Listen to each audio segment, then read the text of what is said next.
حسن کارکردگی دکھانے والے رضاکاروں کو ان کی خدمات کے اعتراف کے طور پر جے یو آئی باغبانہ کی طرف سے ایک تقریب کی صورت میں یادگاری شیلڈ سے نوازا گیا۔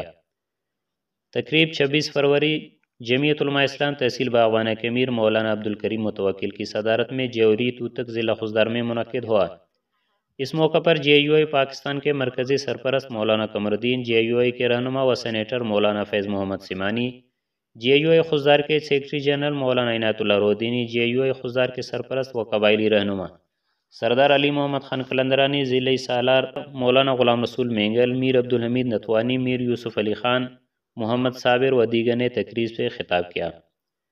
تقریب کے دوران مقررین نے خطاب کرتے ہوئے کہا کہ سالاروں نے بڑی قربانیاں دی ہیں، جماعت کے لیے ان کی قربانیوں پر انہیں خراج تحسین پیش کرتے ہیں۔ رپورٹ یحییٰ مردوئی، تشریح نیوز خضدار۔ ہماری مزید اپڈیٹس حاصل کرنے کے لیے سبسکرائب کر لیں تشریح نیوز کا یوٹیوب چینل اور لائک کمنٹ کرنا نہ بھولیے، اور فیس بک ٹویٹر پر بھی ہمیں فالو کیجیے۔